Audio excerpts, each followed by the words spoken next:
Praise the lord. దేవుని నామంలో మీ అందరికీ నా వందనాలు. ఈరోజు దేవుని యందు నిరీక్షణ కలిగి ఉండడం అనే అంశాన్ని ధ్యానించుకుందాం. కీర్తనలు 131వ అధ్యాయము 3వ వచనం ఇలా చెబుతుంది: ఇశ్రాయేలు, ఇది మొదలుకొని నిత్యము యెహోవా మీదనే ఆశ పెట్టుకొనుము. ఎన్నోసార్లు మనం ప్రార్థించిన విషయాలపై మనం ఆశపడి దేవుని కోసం నిరీక్షించి వేచి చూస్తున్న విషయాల యందు నిరీక్షణను కోల్పోయి ఉంటాము. కానీ వాక్యం మనకి ఏది సెలవిస్తుంది?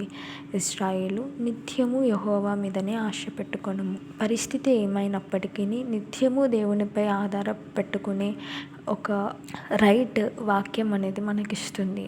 ఎంతో ప్రార్థించినప్పటికీ, ఎంతో వేచి ఉన్నప్పటికీ ఎలాంటి ఫలితం లేక మనం నిరుత్సాహపడినట్లయితే ఈ వాక్యాన్ని బట్టి మనం ప్రార్థించవచ్చు. ఈ వాక్యాన్ని బట్టి మరలా మనం మోటివేట్ అయ్యి మరలా మనం దేవుని యందు నిరీక్షణ కలిగి ఉండొచ్చు. దేవుని యందు మాత్రమే మనము ఆశ కలిగి ఉన్నట్లయితే దేవుని వాక్యం ఇలా సెలవిస్తుంది.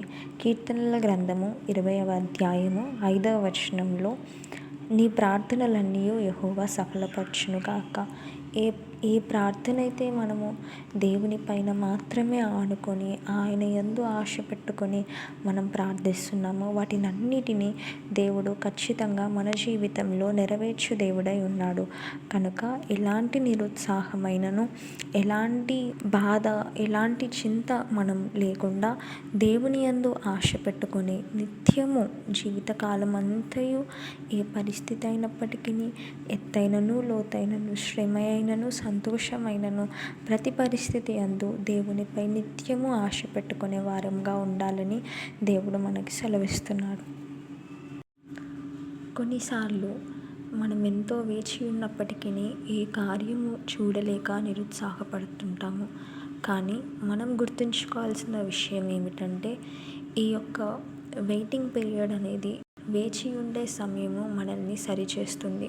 దేవుడు ఎలాగూ మనల్ని సరిచేయాలని కోరుకుంటున్నాడో అదంతయు ఈ వేచి ఉండే సమయంలో మనం తెలుసుకుంటాము.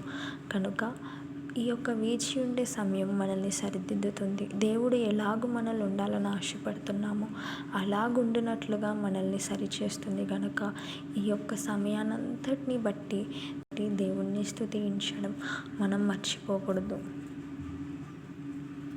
కీర్తనల గ్రంథం 131వ అధ్యాయము 2వ వచనంలో వాక్యం ఇలా సెలవిస్తుంది: నా ప్రాణమును నిమ్మలపరుచుకొని ఉన్నాను, సముదాయించుకొని ఉన్నాను.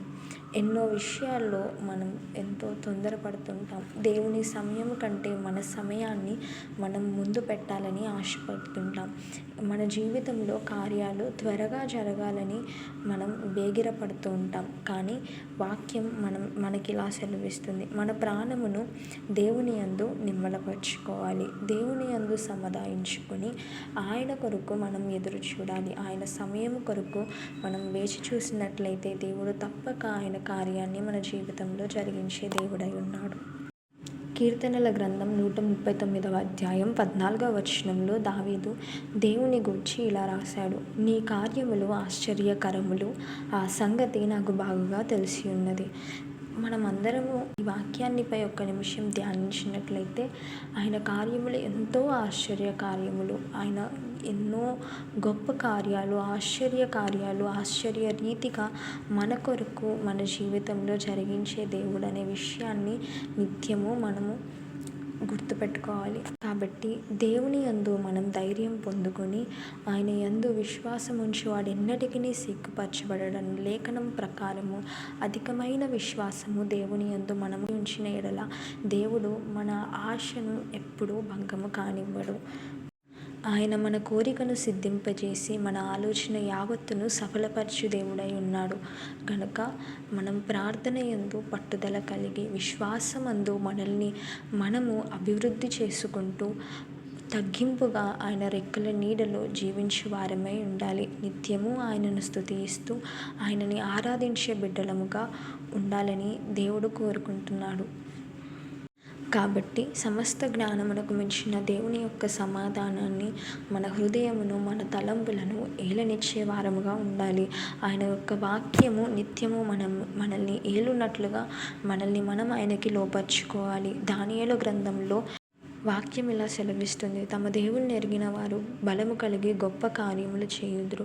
మన దేవుడు ఎంతో సర్వశక్తిమంతుడు, సర్వజ్ఞాని గనుక ఆయన ఎరిగిన మనము ఆయన కొరకు గొప్ప కార్యాలు చేయువారమై ఉన్నాము.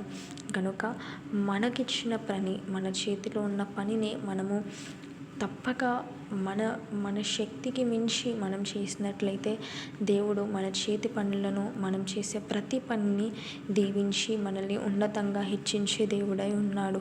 ఆయనతో నిత్యము సహవాసము కలిగి ప్రార్థన యందును, వాక్యము ధ్యానించుట యందును ఆయనతో నిత్యము సహవాసము కలిగి మన పని మనం చేసినట్లయితే దేవుడు తప్పక మనల్ని ఆశీర్వదించే దేవుడై ఉన్నాడు.